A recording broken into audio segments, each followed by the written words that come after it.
Pai do Senhor, meus irmãos, sejam bem-vindos ao nosso devocional. Hoje é sexta-feira, dia 26 de julho. Vamos ler juntos aqui 2 Timóteo 4:17.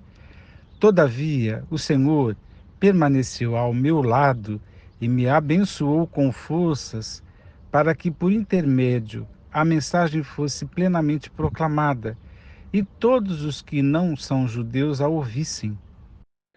E eu fui livrado da boca do leão. Isso aqui é o apóstolo Paulo. Segundo Timóteo, segundo os estudiosos, parece que foi a última carta que ele escreveu, se eu não estou enganado.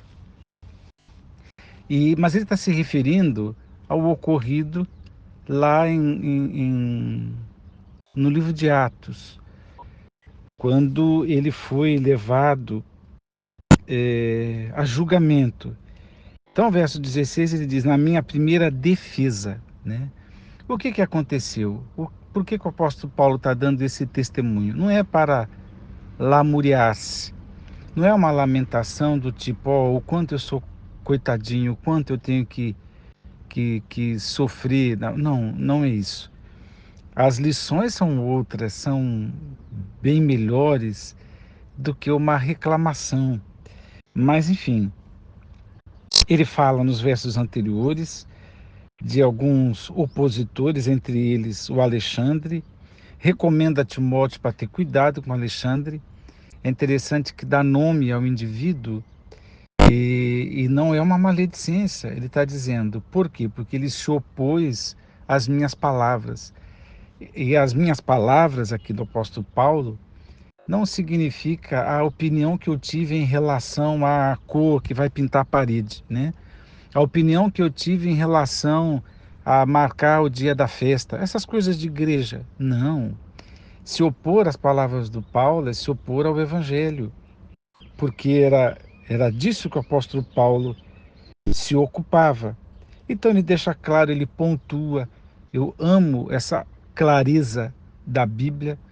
É por isso que a gente não especula o que ela não especula muito, né? Porque uma especuladinha a gente acaba fazendo. Mas a gente não vai muito longe porque a Bíblia não esconde erros, falhas, medos, dúvidas, erros e acertos, né? De ninguém, né? E o apóstolo Paulo fala com clareza, como também, se fosse o caso de elogiar, de louvar pessoas, de saudar pessoas, ele o faria, né? Então a gente percebe que não é uma carta para o Timóteo. Isso aqui é cuidado com a igreja, com o evangelho e com esse obreiro valoroso que era o Timóteo. Então, as coisas têm que ser pontuais. E o apóstolo Paulo nos ensina isso. Como ele fala, como dizemos hoje, né? Ou pelo menos se dizia no passado, dá nomes aos bois. Ó, toma cuidado com esta situação por causa disso, ponto final. Isso não é maledicência, isso é obra de Deus, né? Ah, aí ele falou de um opositor e lembrou que eu comecei a dizer que não era uma reclamação por si só, mas tem muita coisa a aprender aqui. Ele diz, na minha primeira defesa, ninguém se fez presente para me ajudar. Pelo contrário, todos me desampararam. Então, o apóstolo Paulo está sozinho, diante dos imperadores lá, de um tribunal, recheado de pagãos, de gente que não é, vamos falar na linguagem de hoje, da igreja, gente da igreja, né? Ou seja, não são os irmãos, não são os irmãos da fé. Não tinha um rosto conhecido do qual ele pudesse olhar e ter algum elo, ter um sentimento de pertencimento, de alguma ligação, como alguém, não tinha ninguém. Ninguém do qual ele pudesse dizer é meu irmão em Cristo. Ninguém que ele pudesse se apoiar em termos de consolação ou de amizade. Aí o verso 17 diz: todavia o Senhor permaneceu ao meu lado, né? Então, primeiro, a palavra de Deus fala muito da fidelidade do Senhor, né? Em muitos salmos e passagens, e isso é a primeira lição aqui, que pode acontecer nas nossas caminhadas de ter situação aonde haja de fato um desamparo, o abandono de pessoas, ou uma impossibilidade de alguém estar junto com você em determinada situação, né? Pode ser que existam coisas, consequências dos nossos erros ou contingências da vida ou qualquer coisa que nos ocorra que seja algo que só a gente vai sofrer, só a gente vai se incomodar com aquilo, só a gente vai sentir os efeitos, só a gente vai ter que lidar com aquilo. E aí, mesmo estando rodeado de crentes e de irmãos, a luta é sua. Em outras palavras, você não tem como compartilhar, porque é algo que você está passando, é algo tão íntimo que você vai ter que lidar com isso sozinho. E é para essa hora que a gente precisa lembrar que, mesmo não podendo contar com outros, o Senhor permanece do nosso lado. É a grande fidelidade de Deus. Aqui, o, o, a razão do Senhor estar do lado do Paulo tem um objetivo. O Senhor o abençoou com forças para que, por intermédio de Paulo, a mensagem fosse plenamente proclamada. Então, o que seria um tribunal de juízo condenatório virou púlpito, né? O estar preso, o transitar naquele ambiente, aquilo que as pessoas viram, a postura do apóstolo Paulo, a calma diante de uma iminente morte, né?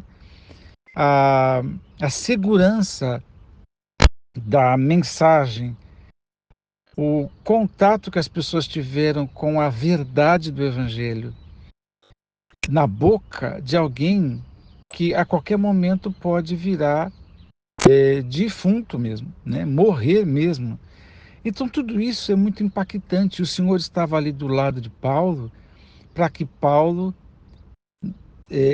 segurasse a onda, né, das emoções, colocasse o medo de lado e tal, e ainda desse testemunho a respeito do Evangelho, né?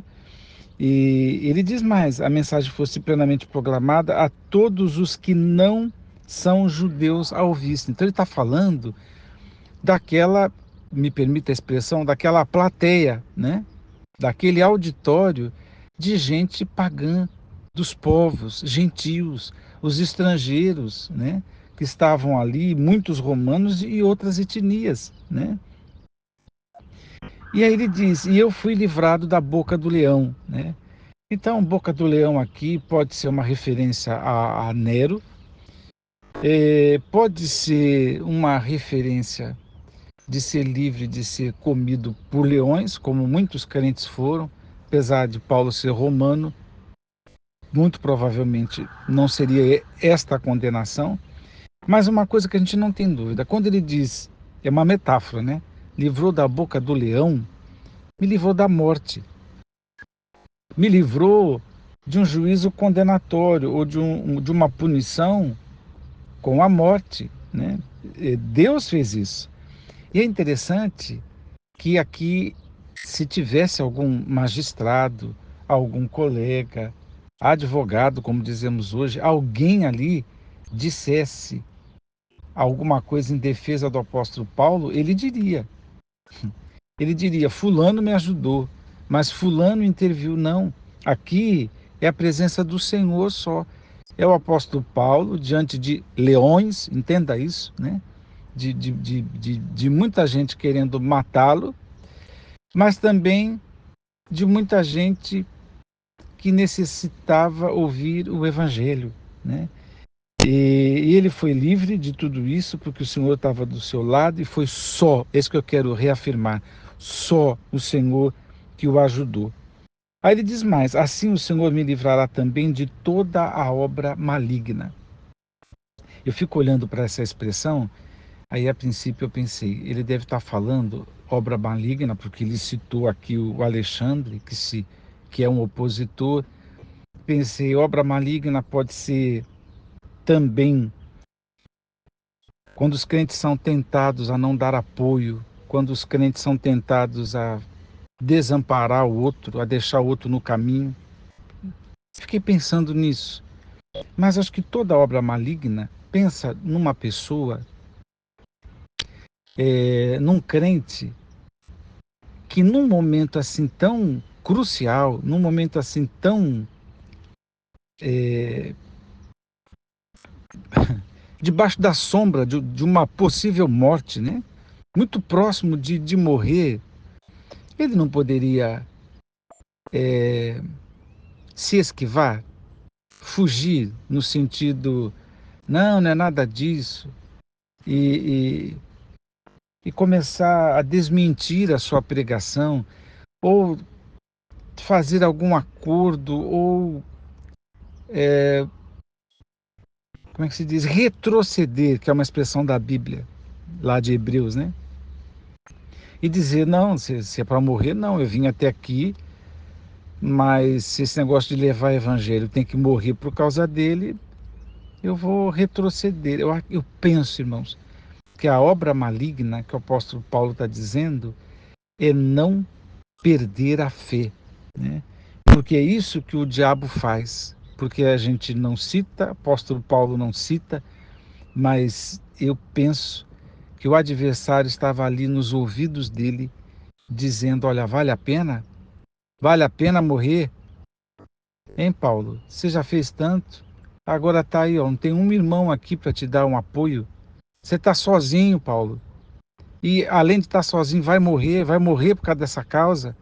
Só que não tem mais gente que possa levar esse evangelho. Não está na hora de você se aposentar? Sei lá, irmãos, quanta coisa não poderia ter passado na cabeça do apóstolo Paulo. Por isso que ele está dizendo: o Senhor me livrará também de toda obra maligna, ou de todo mal, como diz. E aí a atribuição de obra maligna e do mal, estamos falando mesmo do adversário. Então o Senhor vai livrar da tentação de desistir da fé, porque desistir da fé é uma obra maligna, né? É o diabo que quer que a gente desista, e me conduzirá a salvo, ou seja, eu vou permanecer na fé, eu vou permanecer crente para o seu reino celestial. A Ele seja a glória para todos sempre. Amém. A Ele, o Senhor, que livrará, o Senhor que vai fazer isso. Ah, o apóstolo Paulo tinha esse olhar, né? E aí mesmo é que não importa se vai morrer, se foi livre hoje, né? Ou melhor dizendo, se foi livre na primeira defesa, mas se em outro momento eu morrer, não é disso que se trata. Preocupação do apóstolo Paulo, duas aqui: que o evangelho fosse pregado, né? Porque é isso que ele fala. Deus me deu força, Jesus me deu forças para que por meu intermédio a mensagem fosse plenamente proclamada. A preocupação do apóstolo Paulo é essa. Se ele está preso, se vai morrer, não é tanto.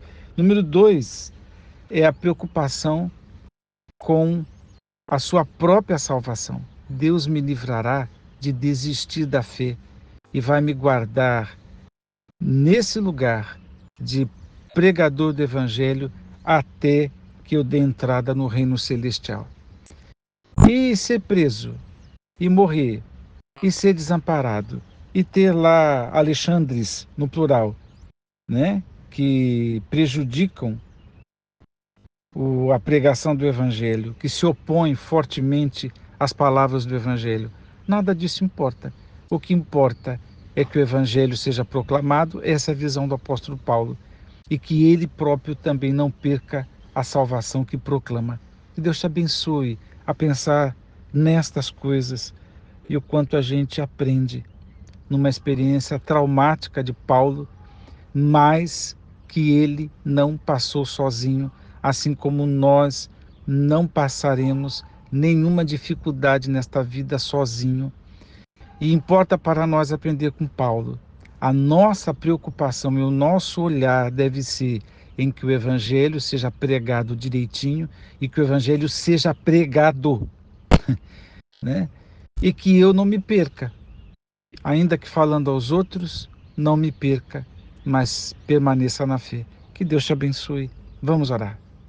Pai eterno, graças te damos por tua palavra e misericórdia. Obrigado pelo exemplo do teu servo aqui, mas muito obrigado, principalmente, Senhor, pela certeza de que o Senhor permanece ao nosso lado. Oro, Pai, no nome de Jesus. Amém.